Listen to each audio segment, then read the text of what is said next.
Train roots மக்களுக்கு வணக்கம். இது பைல்வான் டாக்ஸ். சினிமால நடக்கக்கூடிய நிறைய சுவாரஸ்யமான விஷயங்கள், சினிமா நடிகர் நடிகைகளை பத்தின நிறைய உண்மையான விஷயங்களை இன்னைக்கு நம்ம கூட ஷேர் பண்றதுக்காக பைல்வான் சார் வந்திருக்காங்க. ஸோ அவர்கிட்ட நாம வந்து நிறைய விஷயங்களை பத்தி கேட்டு தெரிஞ்சுக்கலாம். வாங்க ஷோக்குள்ள போலாம். வணக்கம் சார். என்னை வாழ வைத்துக் கொண்டிருக்கும் யூடியூப் சேனல் நேயர்களுக்கு நன்றியும் வணக்கம். நிறைய விஷயங்கள் நம்ம வந்து ஒவ்வொரு வாரமும் சினிமாவை பத்தி பேசுவோம். அங்க என்னென்ன நடக்குது, நடிகர் நடிகைகளை சுத்தி என்ன நடக்குது அப்படின்றதெல்லாம் நம்ம பேசுவோம். கொஞ்சம் மாதங்களுக்கு முன்னாடி வரைக்கும் ஒரு நடிகரை பத்தி ஒரு விஷயம் பெரிய அளவுல ஒரு தீயா பரவுச்சு அப்படின்னே சொல்லலாம். காட்டு தீ மாதிரி அடுத்தடுத்த விமர்சனங்கள் வந்து அவரை பத்தி வந்துகிட்டே இருந்தது. So Jayam Ravi Aarthi divorce case இதுதான் வந்து பெரிய அளவுல பேசப்படுற அளவுக்கு போச்சு. இப்போ கொஞ்ச நாளா அதை பத்தின எந்த ஒரு பேச்சும் இல்ல, அதை பத்தி சவுண்டே இல்ல. பேசக்கூடாது. அதுக்கு என்ன ஆமா அதான் காரணம். அதாவது ஆனா அது உங்களோட பார்வையில இப்ப அந்த கேஸ் எந்த ஸ்டேஜ்ல இருக்கு? அவர் எப்படி இருக்காரு? இன்னும் கெடிஷாம தான் இருக்காரா? அவருடைய வேலையை தொடர்ந்து செஞ்சுட்டு இருக்காரு. ஆனா கோர்ட் உத்தரவு இன்னும் நாம மதிக்கிறோம். அதனால அந்த விஷயத்தை பத்தி பேசாம இப்ப நடந்த நிகழ்வை பற்றி மட்டும் பேசும். ஓகே. சோ இப்ப என்ன நடந்திருக்கு சார் அவரை சுத்தி? அதாவது பாபி டச் கோல்டு யுனிவர்சல் நிறுவனம், அது ஒரு பட தயாரிப்பு நிறுவனம். அவங்க வந்து 5,90,00,000 ரூபா படம் தயாரிப்பதற்காக ஜெயம் ரவிக்கு அட்வான்ஸ் கொடுத்துருக்காங்க. ஓகே. ஆனால் இவர் கால் ஷீட் கொடுக்கல. அதனால அவங்க என்ன சொல்லிட்டாங்க, ரொம்ப நாள் ஆயிட்டு வா, நீ 5,90,00,000 திருப்பி கொடு அப்படின்னு கேஸ் போட்டாங்க.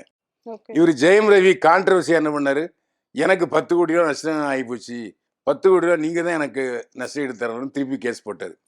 இது கேஸ் நடந்துகிட்டு இருக்கு. அவருக்கு எதனால சார் 10 கோடி நஷ்டம் ஆச்சுன்னு சொல்றாரு? அதாவது நான் கால் ஷீட் கொடுத்தேன், நீங்க பயன்படுத்தலன்னு சொல்றாரு. ஓ. அப்போ இவங்க கோர்ட் என்ன சொல்லிச்சுன்னா, 5,90,00,000 ரூபாய்க்கு நீங்க வங்கி உத்தரவாதத்தை கோர்ட்ல தாக்கல் பண்ணணும் அப்படின்னு சொல்லிச்சு. ஆனா அந்த வங்கி உத்தரவாதத்தை ஜெயம் ரவி தரப்புல அவங்க தாக்கல் செய்யல. அதனால பாபி டச் தயாரிப்பு நிறுவனம் என்ன கேஸ்ல போட்டாங்கன்னா, அந்த ஆளு பேங்க் உத்தரவெல்லாம் தரமாட்டான், ரவிமோகன் சொத்தை கான்ஃபிகேஸ் பண்றதுக்கு, பறிமுதல் பண்றதுக்கு நீங்க உத்தரவு போடுங்க சொல்லி பெட்டிஷன் கொடுத்தாங்க. இன்னைக்கு அந்த கோர்ட்டுல அந்த வழக்கு விசாரணை வந்துச்சு. உடனே அவங்க சொல்லிட்டாங்க, அவர் பேங்க்கு உத்தரவாதம் தாக்கல் செய்யலை, அதனால நீங்க வந்து ரவிமோகன் சொத்தை நீங்க பறிமுதல் பண்ணிக்கலாம் அப்படின்ட்டு நீதிமன்றம் உத்தரவு போட்டுருச்சு. இப்ப அந்த சொத்துக்கெல்லாம் இவங்க பறிமுதல் பண்ணிடுவாங்களா? அவரு விட்டுருவாரா? இல்ல, அப்படி போற சமயத்துல மறுபடியும் கோர்ட்ல வந்து கட்டுவாரு, கேஸ் போடலாம். இல்ல கட்டுவாரு, பேங்க் உத்தரவாதத்தை கொடுப்பாரு. அதுக்கப்புறம் மறுபடியும் வழக்கு. ஓகே. சரி, ஜெயம் ரவி கேஸ் அது ஒரு பக்கம் இருக்கட்டும் சார். அவர் வந்து என்ன பண்ண போறாரு, இந்த 6 கோடி சொத்து அவருக்கு வந்து போக போதா, இல்ல திருப்பி அவர் வந்து கொடுக்க போறாரா அப்படின்றத நம்ம பார்க்கலாம். அதுக்கு முன்னாடி இன்னொரு விஷயம், நாம இதே மாதிரி ஒரு கேஸை வந்து பத்தி பேசிட்டு இருக்கோம். மாதம்பட்டி ரங்கராஜ் அவங்களோட கேஸ் தான். போன வீக் வந்து பேசியிருந்தோம். முதல் மனைவி கூட சேர்ந்த ஒரு நிகழ்ச்சிக்கு அவர் போயிருக்காரு அப்படின்னு சொல்லியிருந்தோம். அது மட்டும் இல்லாம இப்ப 2வது மனைவி பாத்தீங்கன்னா அவருக்கு எதிரா, அதாவது அவங்க முதல் மனைவியை வெறுப்பேத்துற மாதிரி இன்னொரு வீடியோவை எடிட் பண்ணி போட்டு கிஸ் பண்றது, அப்புறம் 2 பேரும் ஊர் சுத்துனது, அது எல்லாத்தையும் வந்து போட்டு பப்ளிக்கா வந்து போஸ்ட் பண்ணி எடிட்டிங் மை ஹஸ்பண்ட் அப்படின்னும் போட்டிருக்காங்க. இப்ப இவர் வந்துட்டு முதல் மனைவி கூட தான் வாழ போறாரா, இல்ல 2வது மனைவி கூட வாழ்ந்துட்டு இருக்காரா, எந்த மாதிரி இருக்கு இந்த கேஸ் சார்? ஆனா மாதம்பட்டி ரங்கராஜ் என்ன செய்யறாருன்னா, அவர் தெளிவா இருக்காரு. அதாவது இந்த பதிவு அந்த 2வது மனைவின்னு சொல்லப்படுற பொண்ணு போடுறதுக்கு முன்னாலே அவர் என்ன பண்ணாரு, அவரு வந்து அந்த 2வது மனைவியோட இருக்கிற எல்லா புகைப்படங்களையும் வீடியோக்களையும் இணையதளத்துல நீக்கிட்டாரு. அப்போ என்ன அர்த்தம், உனக்கும் எனக்கும் எந்த உறவும் இல்லை என்பதை அவர் தெளிவுபடுத்திட்டாரு. இப்போ கோபம் கொண்ட அந்த ஜெசிதா தான், அதுதான் வந்து இப்ப அந்த வீடியோ போட்டிருக்கு. இது வந்து பிளாக்மெயில் பண்றதுக்கு சமமாகும் என்ன கேட்டா.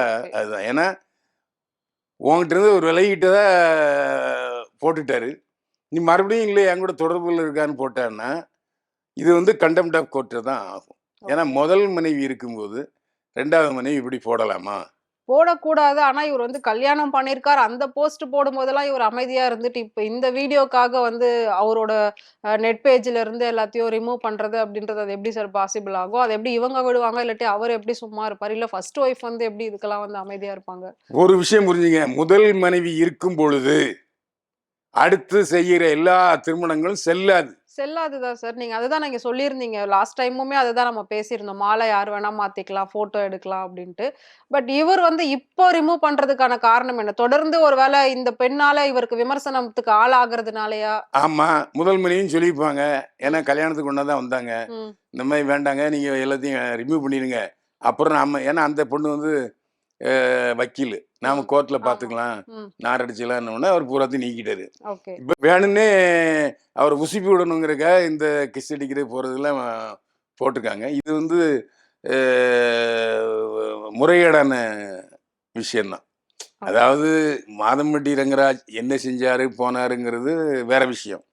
முதல் மனைவி இருக்கும்போது, ஏற்கனவே திருமணமான ஒருவனோட நீ வந்து எப்படி இந்த மாதிரியான உறவுகள் வச்சிருக்கலாம்? இந்த மாதிரி நடவடிக்கைகள் ஈடுபடலான்னு கேட்பாங்கல்ல. கேட்பாங்க சார். பட் இப்ப இந்த 6 மாதம் கர்ப்பம் அப்டின்றதுக்கும் அவர் வந்து இல்ல அப்டின்னு சொல்லல. பட் அவங்க கர்ப்பம்னு சொல்லி போஸ்ட் பண்ணியிருக்காங்க. இவரும் அந்த ஃபோட்டோல கூட இருக்காங்க. அப்டி இருக்கிற பட்சத்துல இப்ப அந்த விஷயம் எப்டி போகும்? இல்ல அது வந்து நீங்க நீங்க யாருடன் சேர்ந்து வேண்டுமானாலும் குழந்தை பெற்றுக் கொள்ளலாம். ம். ஆனா ஆனா குழந்தைக்கு உரிமை அப்பா கொண்டாட இவரு தான். முடியாது. அதாவது இந்த குழந்தைக்கு இவரு தான் அப்பான்னு கொண்டாட முடியாது. ம். இல்லீகலா இல்லீகல் சைல்ட் அப்படின்னு வச்சுக்கலாமே தவிர, அவரு அவரு தான் இந்த குழந்தைக்கு அப்பாங்கிறது நீங்க வந்து ஜிஎன்ஏ மூலம் பண்ணா கூட அது ஏத்துக்க மாட்டாங்க. ஏன்னா இந்திய நாட்டு அரசியல் சட்ட அமைப்பு அப்படி இருக்கு. இருக்கு. ஒரு இந்து பொண்ணு வந்து திருமணம் இருந்ததுன்னா, அது விவாகரத்து பண்ணாம, நீங்க அடுத்த திருமணத்த வந்து சட்டம் ஏற்றுக்கொள்ளாது. நான் ஏற்கனவே சொன்ன மாரி தான். அதனால இது உசுப்பி விடுற வேல. நீ பாப்போம் என்ன இனி இது மீறி என்ன செய்வ? அவர் சைலன்ட்டா விட்டாருன்னா முடிஞ்சு போச்சு. இது பாட்டுக்கு பணத்திக்கிட்டு இருக்க வேண்டியது தான். அதாவது முதல் மனைவி ஒப்புதலோட, அனுமதியோட, அவருடைய ஆலோசனையின் பேர்ல எல்லாத்தையும் தூக்கிட்டாரு மாதம்பட்டி ரங்கராஜ். ஓகே. 2வது அவரும் முதல் மனைவியோட திருமணத்துக்கு வந்திருக்காரு. அதான் ஊடகங்கள் என்ன போட்டாங்கன்னா, 2 பேரும் பேசிக்கல, இவரு முகத்த பார்த்து வந்தது ஒண்ணா தனியா வந்திருக்காங்க, ஒண்ணா உட்காந்துருக்காங்கல்ல. ம். அப்போ அதுவே வந்து அவங்க எடிட் பண்ணி சும்மா போட்டுருக்காங்க. அவரு அப்டிலாம் போல. என் கூட தான் இருக்காரு அப்டின்ற மாரி 2வது மனைவி அது வந்து அவருல்ல சொல்லியிருக்காங்க. சொல்லணும். நீயே சொல்லிட்டு இருந்தா என்ன அர்த்தம்? ம், ம், 2 பக்கம் கை தட்டணும். ம். அதாவது அவரும் சொல்லணும். ஆமா. அது எடிட் செய்யப்பட்ட ஆனா போட்டோ. அவரு இதுவரைக்கும் வாய திறக்கல. வாய் திறக்கல. அவரு கல்யாணத்த பத்தியும் வாய் திறக்கல. மாலை மாத்திக்கிட்டத பத்தியும் வாய் திறக்கல. 6 மாசம் கர்ப்பங்கிறத பத்தியும் வாய் திறக்கல. அவரு கெப்ட் மம். ஓகே. நான் இல்ல ஆனா மௌனம் இது வந்து சம்மதத்துக்கு அறிகுறியா எடுக்க முடியாது. ம். மௌனம் வந்து முதல் மனைவிக்கு சம்மதம் தான் எடுத்துக்க முடியும். ஓகே. சோ யார் வேணா என்ன வேணா சொல்லிட்டு போகட்டும் ஆமா. அப்டின்ற மாரி. அது இந்த விஷயத்துல மாதம்பட்டி கில்லாடி தான் இருந்திருக்காரு. ஜெயஜால கில்லாடியா இருந்திருக்காரு. அதாவது தன்னுடைய மனைவி சட்டம் தெரியும். அந்த மனைவி முன்னால நம்ம விளையாட முடியாது. தப்பா நடந்துக்க முடியாதுங்கிறத கரெக்ட்டா ஃபாலோ பண்றாருல்ல. ஆமா. இப்போ அவங்க 2 பேரும் வந்தாங்கங்கிறத அந்த அம்மாவும் ஒத்துக்கிடுச்சு, இவரும் ஒத்துக்கிடுச்சு. இவங்க 2 பேரும் எடிட் பண்ணி போட்டாங்கன்னு ம். எப்படி இருக்கும்? ஏன் ஆமா. 2 பேரும் தனித்தனியா சேர்ல உட்காந்து எடிட் பண்ணி போட்டாங்களா? அதான் அந்த கல்யாணத்துக்கு வந்தவங்கலாம் இருக்காங்கல்ல. ஒண்ணா ஆமா. தான் வந்தாங்கன்னு பார்த்துருக்காங்கல்ல. ஆமா, ஆமா. அத எப்படி இது சொல்றது ம். உண்மையாகும்? ம். அது பொய். ஓகே. அதனால மாதம்பட்டி ரங்கராஜும் அவருடைய முதல் மனைவியும் 2 குழந்தைகளும் சந்தோஷமாக வாழ்ந்து கொண்டிருக்கிறார்கள். இது இடையில அவரு செய்த விளையாட்டுகள்ல ஒரு விளையாட்டு. ஓகே. திருவிளையாடல்ல ஒண்ணு தான் சொல்ல முடியும். ம், ம், மற்றபடி அது எங்கேயும் போனாலும் எடுபடாது. ம். ஏன்னா, இவரும் அங்க விவாகரத்துக்கு ஃபைல் பண்ணல. ஆமா. அவங்களும் விவாகரத்துக்கு ஃபைல் பண்ணல. தே ஆர் லிவிங் டுகெதர் தான். அதுல எந்த சந்தேகமுமே இல்ல. கண்டிப்பா. ஸோ நெறைய பேருக்கு வந்து இருந்த ஒரு சந்தேகத்த வந்து நீங்க தீர்த்து வச்சிருக்கீங்க அப்படின்னு நெனைக்கிறேன். ஏன்னா எனக்குமே அந்த ஒரு சந்தேகம் இருந்தது. ஸோ யார் கூட இருக்காரு, யார் வந்து ஒய்ஃபு, யாரு இல்ல அப்படின்ற மாரி ஒரு பெரிய ஒரு சந்தேகம் வந்து மக்கள் கிட்ட இருந்தது. ஒரே கண்டிப்பா விஷயம் உங்களோட தாங்க. பதில் மாதம்பட்டி ரங்கராஜ் அவருடைய முதல் மனைவியோடு தான், குழந்தைகளோடு தான் வாழ்ந்து கொண்டிருக்கிறார். வாழ்வார். ஸோ ரீசென்ட்டா வந்துட்டு ஒரு நடிகைய நம்ம ரொம்பவே கொண்டாடினோம். த்ரிஷா, த்ரிஷா, த்ரிஷா அப்படின்னு வந்து சொல்லியிருந்தோம். எல்லா படத்துலயும் அடுத்தடுத்து த்ரிஷா தான் கமிட் ஆயிருக்காங்க. இப்போ வந்து வேற யாருமே ஹீரோயினா இங்க இல்ல. ஏன்னா எல்லாருமே கல்யாணம் ஆகி செட்டில் ஆயிட்டாங்க. பெரிய அளவுல யாருமே கிடையாது அப்படின்ற பட்சத்துல த்ரிஷா மட்டுமே இருந்தாங்க. இப்ப த்ரிஷாவும் தொடர்ந்து ஒரு 2, 3 படங்கள் வந்து தோல்விகளா அமைஞ்சதுனால, இப்ப அவங்க இல்லையா? இல்ல அடுத்தடுத்த படங்கள் அவங்க நடிக்கிறதுல பிஸியா இருக்காங்களா? இப்ப எப்படி இருக்காங்க சார்? த்ரிஷா அடுத்து வருவாங்களா? வரமாட்டாங்களா ஸ்க்ரீன்ல? இல்ல திரிஷா வந்து 6 மாதமாக எந்த படங்களையும் நான் ஒத்துக்கொள்ள மாட்டேன்.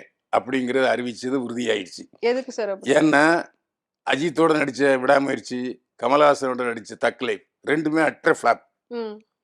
அதாவது கதை கேட்காம நடிக்க ஒத்துக்கிட்டாங்களா, இந்த கேரக்டர் சூட் ஆகுமான்னு நினைக்க வேண்டாமா? ஓகே. ஒரு நல்ல கேரக்டர்ல இதுவரைக்கும் த்ரிஷா எஸ்டாப்ளிஷ் பண்ணிட்டு, ம். திடீர்னு அ இப்போ தக் லைஃப்ல வந்து ஒரு உபச்சேரியை நடிச்சிருக்காங்க.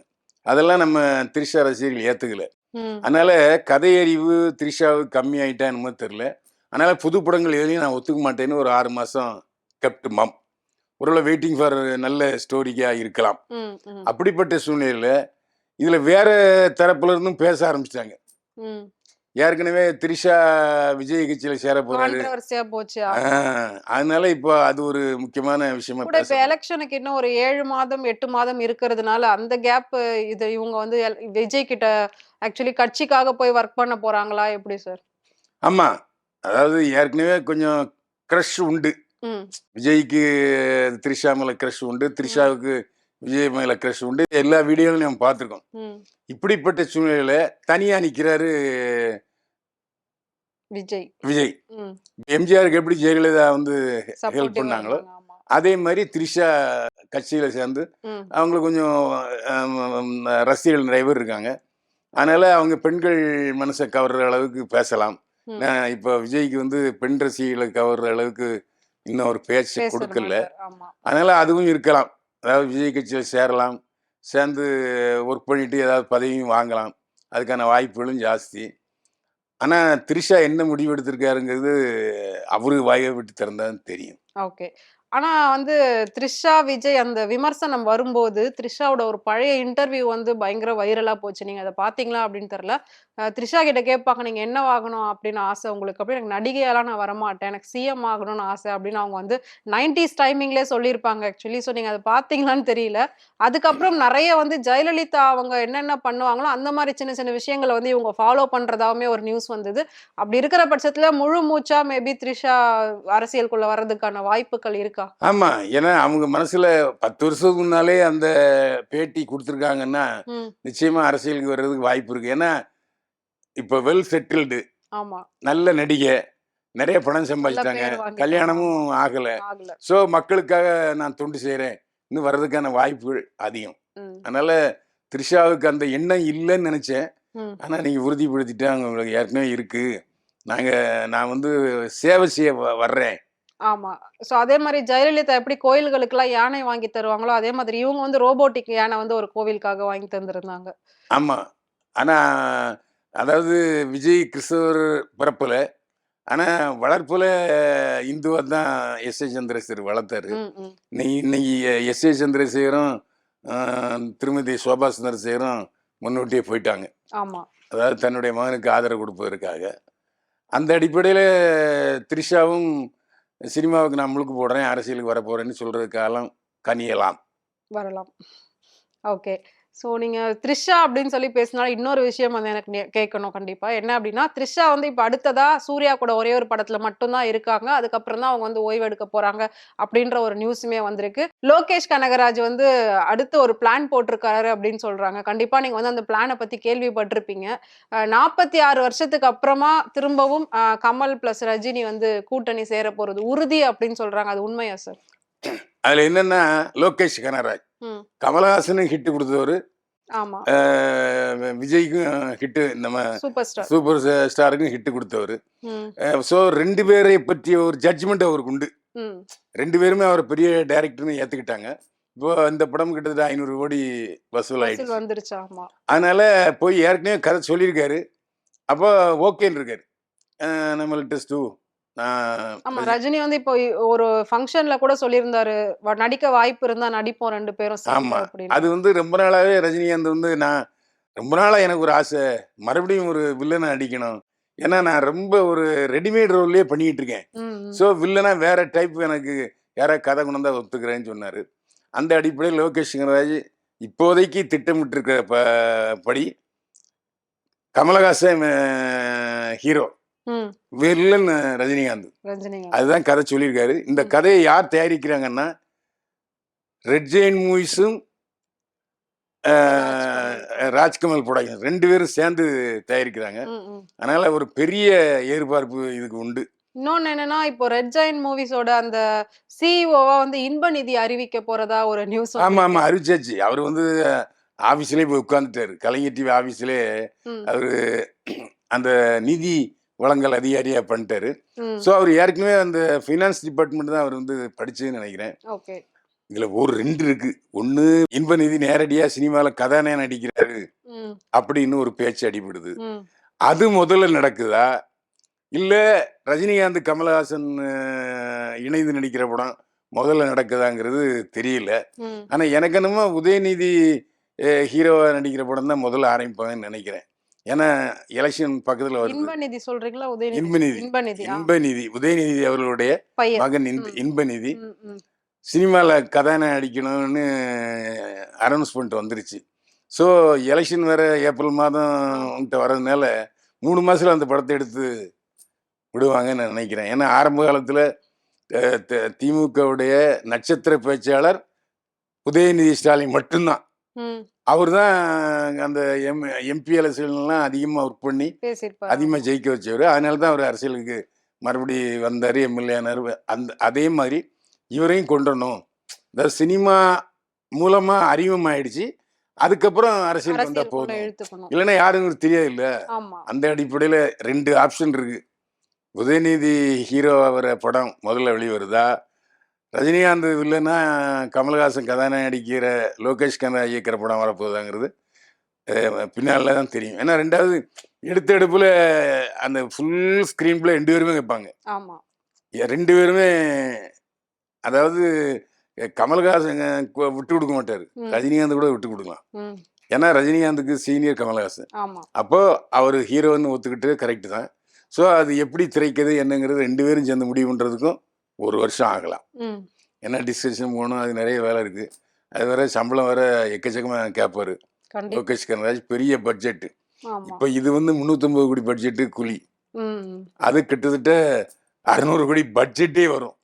அப்போ எப்படி அது பேன் இண்டியா படம்னா இங்கிலீஷ், மலையாளம் எல்லா மொழிகளுக்கும் ஏற்ற மாதிரி ஒரு கதை உருவாகணும். கண்டிப்பா இட் வில் டேக் டைம். அதுல ஹீரோயினா நடிக்கிறதுக்கு இப்போ இருக்கிற ஹீரோயின்ஸ்ல யார் சார் தகுதி? இல்ல இப்போ சொல்ல முடியாது, இன்னும் 6 மாசம் இருக்குல்ல. அந்த டைம் யார் அதுக்கு வந்து மேபி இப்போ அந்த இடத்துல யார் இருக்காங்கன்னு ஒரு நாமினேஷன் இருக்கும்ல, அதுல இல்ல ஸ்ரீலீலா இருக்கலாம். ஸ்ரீலீலாவா? ஸ்ரீலீலா, ஏன்னா அவங்க தான் இப்போ நம்பர் 1 இருக்காங்க. அந்த மாதிரி யாராவது புது, எப்பவுமே டாப் ஹீரோயின் தான் போடுவாங்க, புது ஹீரோயின் போடவே மாட்டாங்க. ஏன்னா 2 பேருக்கும் ஈடு கொடுக்கணும். அதனால கதை எப்படி இருக்கிறத பொறுத்து 2 ஹீரோயினா, இவருக்கும் ஒரு ஹீரோயின் இருக்கலாம். அதனால 3 ஹீரோயினா, இப்போ பொன்னியின் செல்வன் பார்த்தீங்கன்னா 4 ஹீரோயின் போட்டாரு மணிரத்னம், அந்த மாதிரி இருக்கலாம். ஓகே. ஸோ நீங்க கூலி அப்படின்னு சொல்லும்போது இன்னொரு விஷயம் கண்டிப்பா கேட்கணும். கூலி படம் வந்து ரிலீஸ் ஆச்சு, நல்லா போச்சு, 1000 கோடி அவங்க எதிர்பார்த்தாங்க. இப்போ அதை நெருங்க போற மாதிரியான ஒரு சூழ்நிலை 500 கோடி 600 கோடி வரும். ஏன்னா இல்ல 6 நாள்லயே வந்து 500 கோடி அப்படின்னு சொல்லி இனிமே வந்து பிக்கப் ஆகிறதுக்கு சான்ஸ் இல்லை. ஏன்னா பார்க்கிறவெல்லாம் இன்னும் கூட பார்த்துட்டாங்க. இனிமே குழந்தைகள் பார்க்கணும்.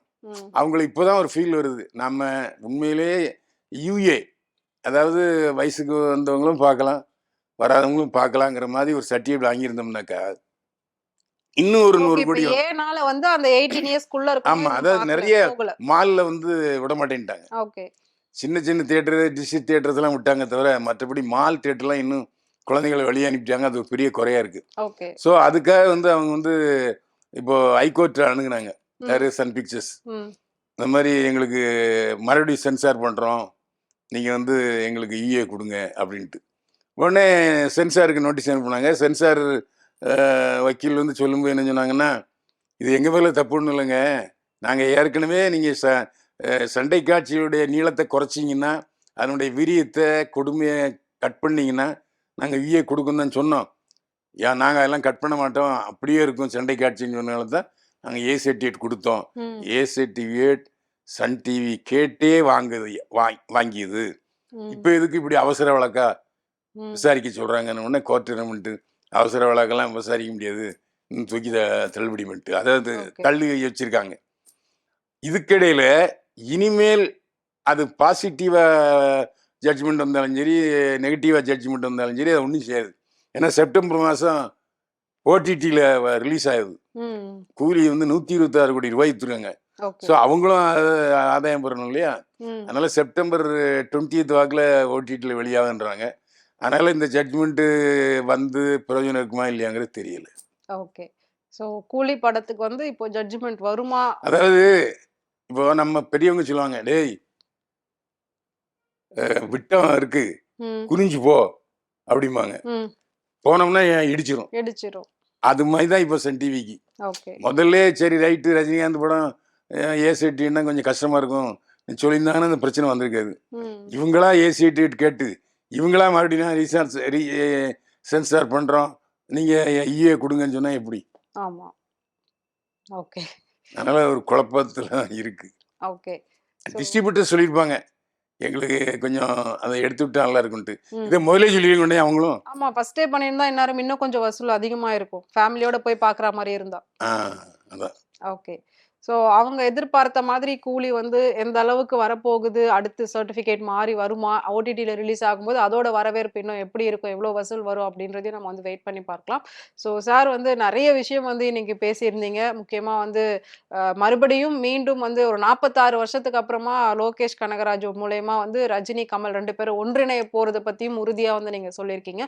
கண்டிப்பா இது வந்து ஃபேன்ஸ் எல்லாருக்குமே ஒரு பெரிய ட்ரீட்டா இருக்கும் அப்படின்னு நெனைக்கிறேன். கொஞ்ச நாளாவே வந்து கொஞ்ச நாளுன்னு சொல்றத விட ரொம்ப நாளாவே பார்த்தீங்கன்னா, ஒரே விஷயம் தான் சோசியல் மீடியாவ தொறந்தா அனல் பறக்க போய்க்கிட்டு இருக்கு அப்படின்னே சொல்லலாம். சினிமாவ தாண்டி இன்னைக்கு வந்து ஒருத்தர பத்தி பேசப்படுது அப்படின்னா, அது வந்து விஜய் வந்து அரசியல்லயும் தன்னோட ஒரு கால் தடத்த பதிச்சுட்டாரு.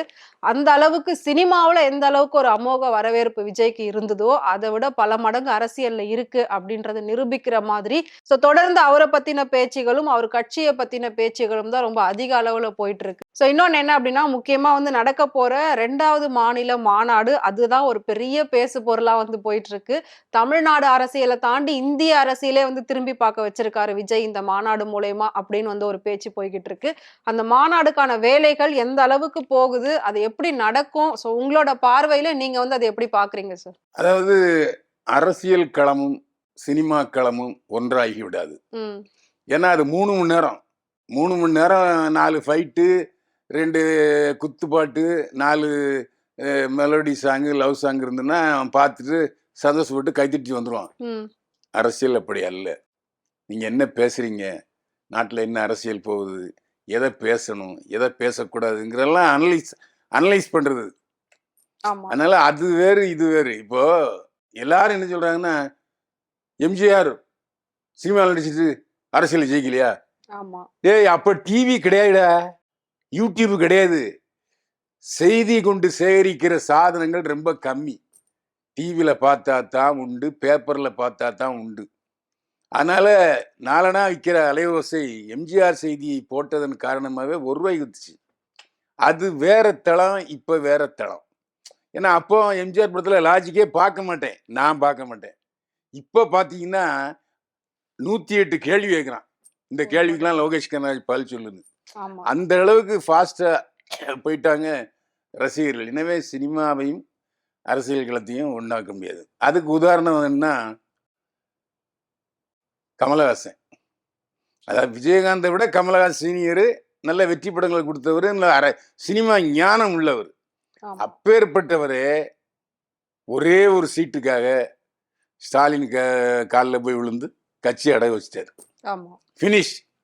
அவர் ஒரு எம்பியோட அவருடைய கதை முடிஞ்சது.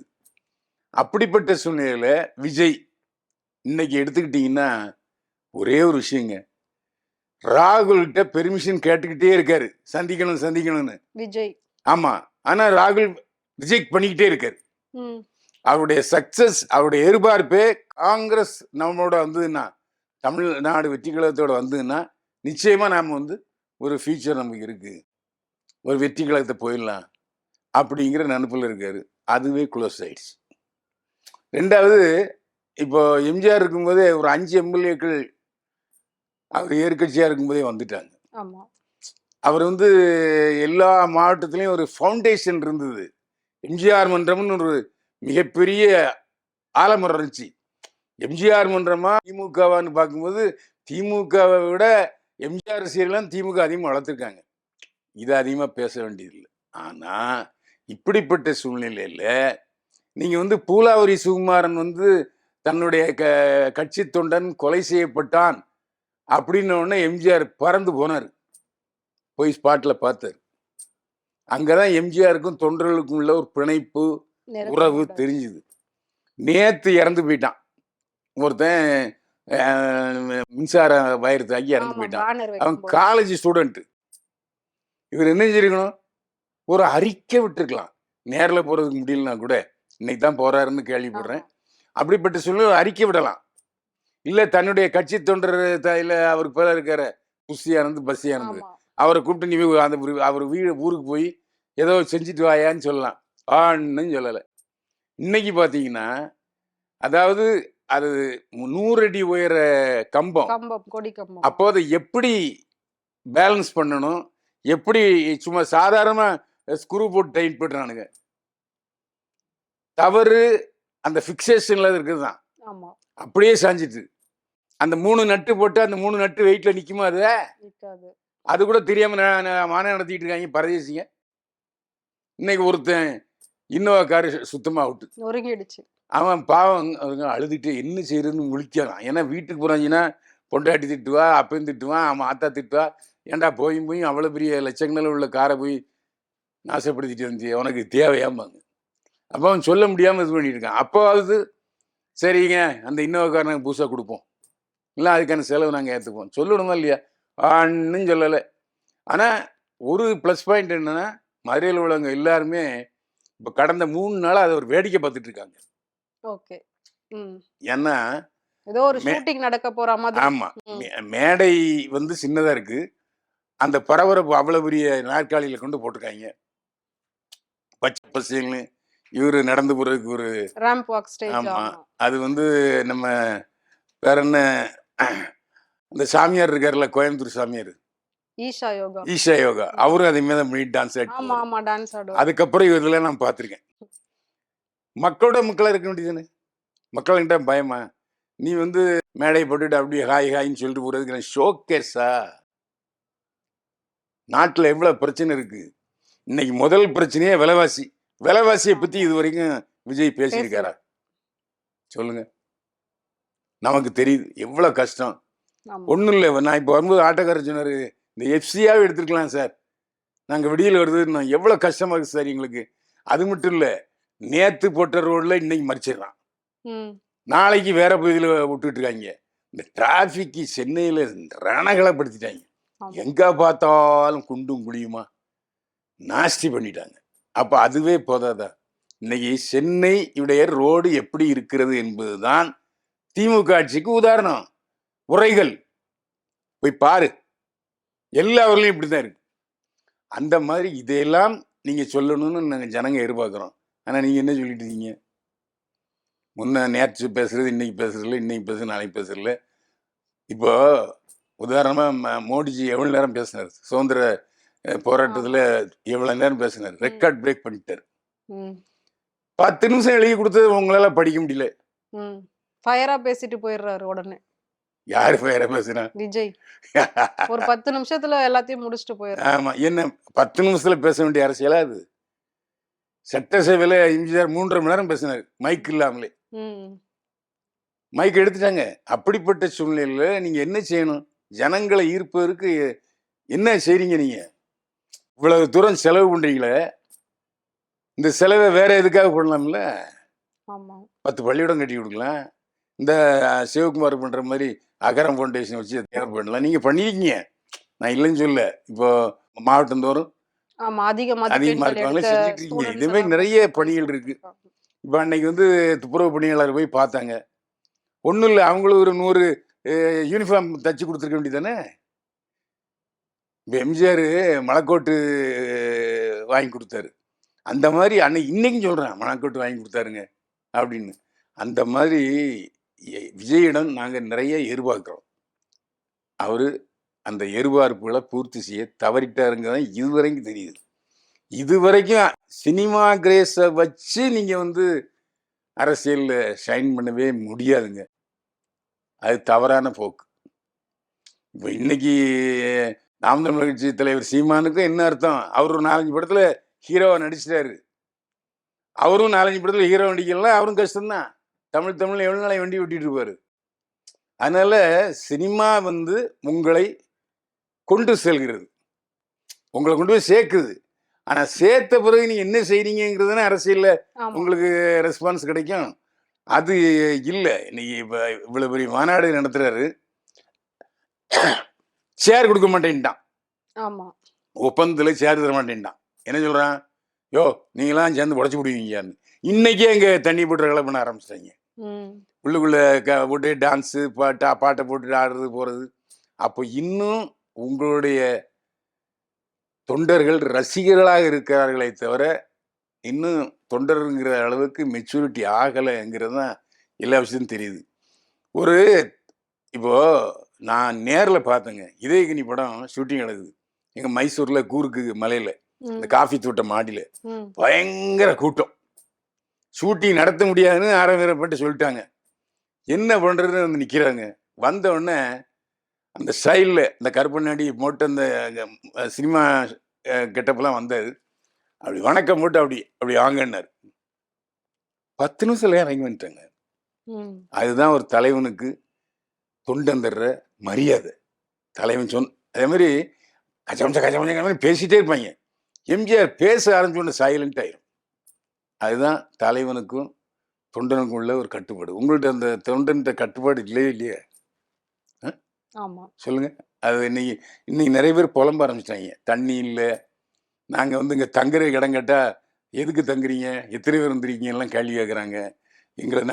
நாங்க ஆம்பளைங்க பரவாயில்ல அப்படியே அந்த பக்கம் இந்த பக்கம் படுத்துக்கிடுவோம். பொம்பளைங்க வந்தா எங்க போய் படுப்பாங்க? அப்படின்னு புலம்ப ஆரம்பிச்சிட்டாங்க.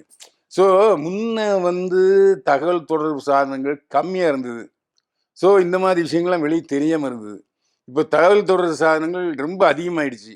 ஸோ மக்கள்கிட்ட போய் உடனே சென்றடையுது. ஒன்றும் இல்லைங்க. சுங்க வரி க இடம் இருக்கு இல்லையா? சுங்க வரி கட்டுற இடம். ஆமா. டோல் அங்க எல்லாரும் அடிபிடி போட்டுருக்காங்க. ம். இவங்க நான் கட்சிக்காரன். எங்களுக்கு ஃப்ரீயா வரணும். பஸ்ஸில் வந்தவன், ஓகே. கார்ல வந்தவன், வேன்ல வந்தவன் எல்லாம் சத்தம் போட்டுருக்காங்க. ஒரே அடிதடி. தன்னுடைய தொண்டர்களுக்கு நீ பள்ளிக்கூடத்து பசங்கள வராதன்னு சொன்ன. பள்ளிக்கூடத்துக்கு லீவ் விட்டாங்க. நேத்து ஏதோ யோசனை பண்ணி மதுக்கடையை அடைக்கிறதுன்னு சொன்னாங்க. நேத்து திறந்து விடுன்ட்டாங்க.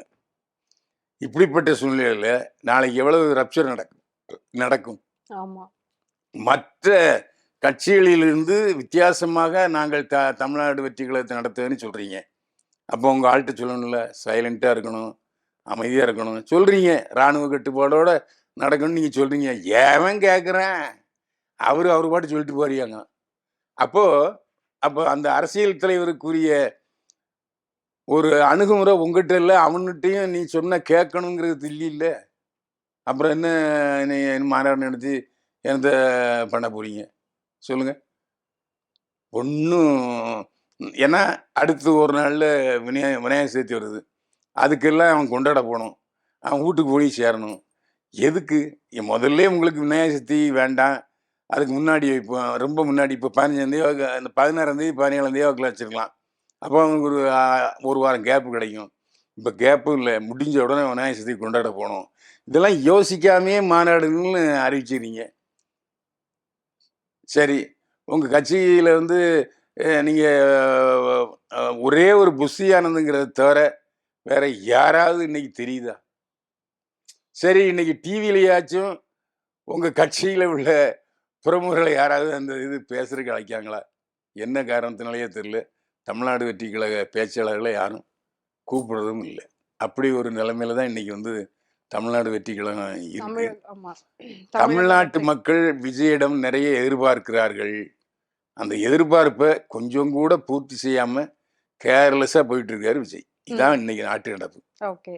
சோ இன்னொரு விஷயம் வந்து இப்போ ரொம்பவே வைரலா போயிட்டு இருக்கு. அது உண்மையா பொய்யா அப்படின்றது இப்போ வரைக்கும் வந்து கன்ஃபார்மா தெரியல.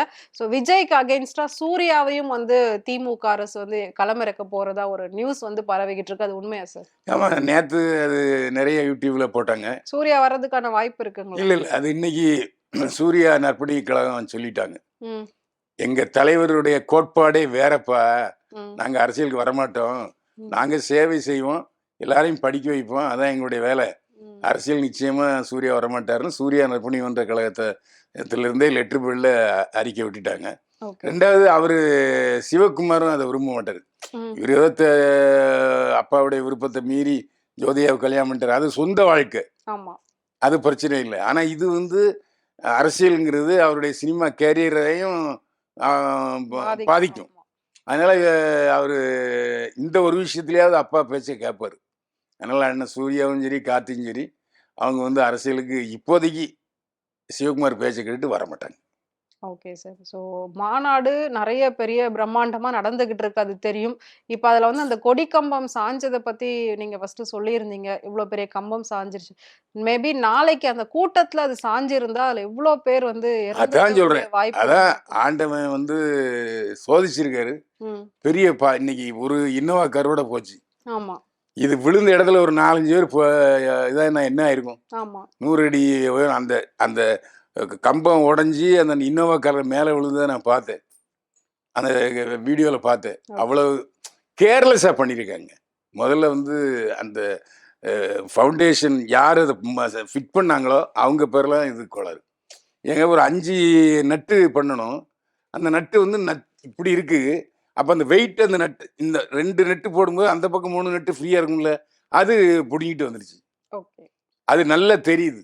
முன்னன்னா தெரியாது. இப்போ வீடியோ வச்சு ஃபுல்லா பார்த்துட்டு இருக்காங்களா, அதனால அது வந்து அ அந்த நிறுவனங்க பேர்ல தான் அந்த கொடிக்கும் அமைச்சவங்க பேர்ல தான் முழு தப்பு.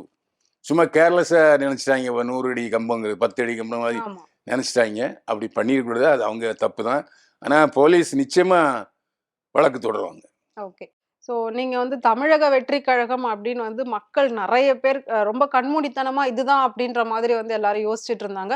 பட் நீங்க சொல்ற விஷயங்கள்லாம் வந்து யோசிச்சு பார்த்து, இதுக்கப்புறம் ஓகே ஆமா இதுவரைக்கும் அவர் கட்சிக்காக நெறைய செலவு பண்ணியிருக்காரு. பட் மக்களுக்காக அவர் என்ன செலவு பண்ணியிருக்காரு அப்படின்னு கண்டிப்பா யோசிக்கிற மாதிரியான ஒரு பதில்கள் வந்து நீங்க பேசியிருக்கீங்க. இந்த வார சினிமாவ பத்தியும், சினிமா நடிகர், நடிகைகள பத்தியும் சுத்தி என்ன நடக்குது அப்படின்றது எல்லாத்தையும் நீங்க கண்டிப்பா பார்த்து தெரிஞ்சுட்டு இருந்திருப்பீங்க அப்படின்னு நெனைக்கிறேன்.